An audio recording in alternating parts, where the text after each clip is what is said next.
Bismillahirrahmanirrahim. Assalamualaikum warahmatullahi wabarakatuh.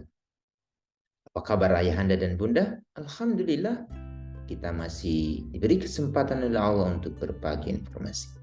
Kali ini kita akan membahas pasal 39 Konvensi Hak Anak tentang pemulihan dan reintegrasi.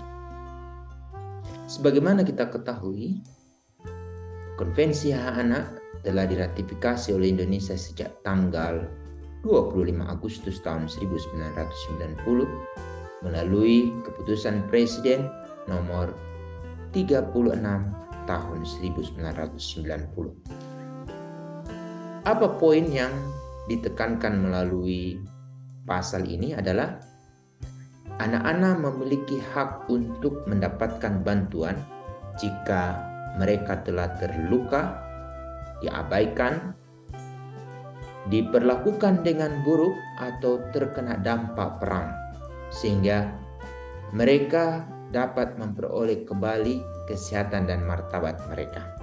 Ini poin penting.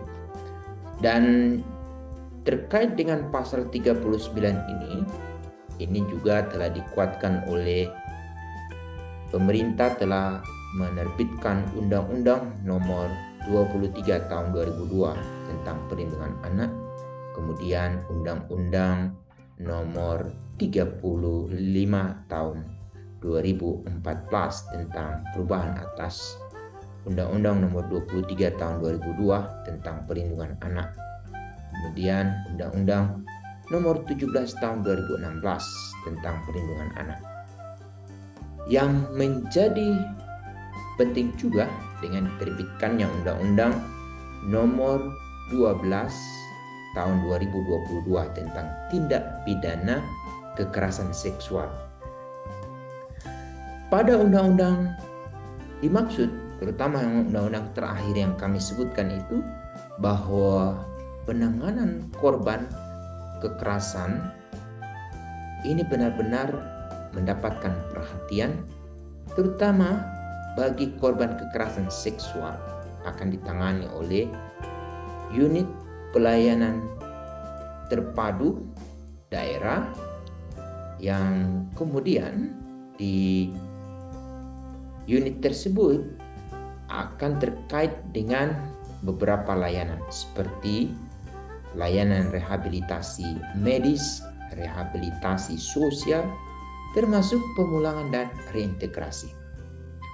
Siapa saja yang perlu mendapatkan rehabilitasi atau pemulihan ini, terutama bagi mereka yang atau anak-anak yang menjadi korban kekerasan. Kemudian anak-anak yang terlibat di dalam pengungsian, terutama pengungsi dari luar negeri atau juga pengungsi yang diakibatkan oleh bencana karena alam ataupun karena kegagalan teknologi.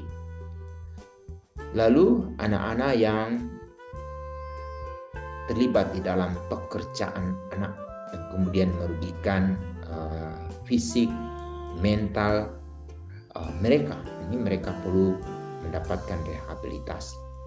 Lalu anak-anak yang menjadi korban penyalahgunaan obat-obatan atau mereka sampai menjadi pengedar juga perlu mendapatkan pemulihan dan reintegrasi.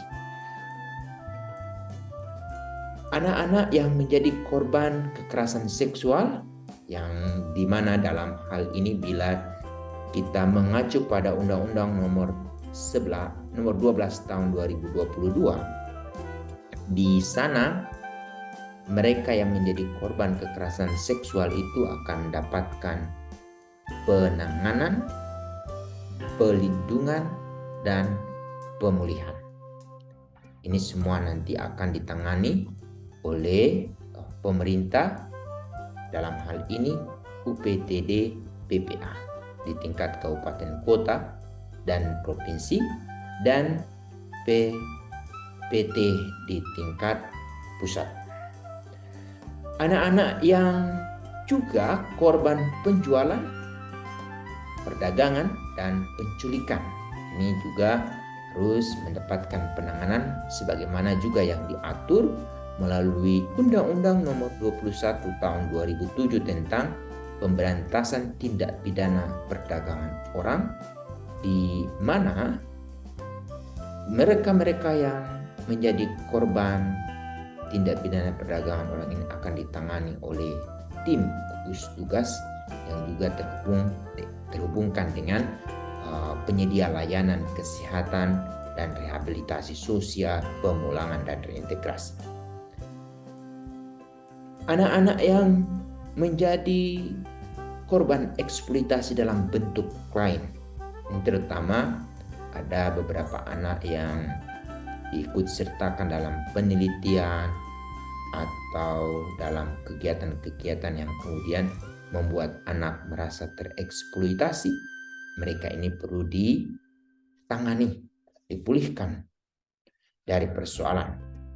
Lalu yang terakhir adalah anak-anak yang menjadi korban konflik bersenjata dan juga termasuk anak-anak yang menjadi pelaku tindak pidana yang dalam hal ini diatur melalui Undang-Undang Nomor 11 Tahun 2012 tentang Sistem Peradilan Pidana Anak. Anak-anak yang menjadi pelaku atau korban, mereka perlu mendapatkan rehabilitasi dan penanganan sebagaimana yang sudah diatur melalui Peraturan Presiden Nomor 75 Tahun 2020, di mana anak-anak yang menjadi korban ataupun saksi tindak pidana, mereka akan mendapatkan hak-haknya antara lain pemulihan secara medis, pemulihan secara sosial, kemudian mendapatkan perlindungan terutama dari LPSK dalam proses-proses persidangan atau penuntutan hukum. Lalu anak-anak yang menjadi korban tindak pidana seksual, mereka berpotensi untuk dapat diganti identitasnya, atau mereka yang tidak lagi diterima oleh masyarakatnya itu berpeluang untuk mendapatkan penggantian rumah di tempat di mana anak dan keluarga tersebut akan diterima secara lapang dada oleh masyarakat.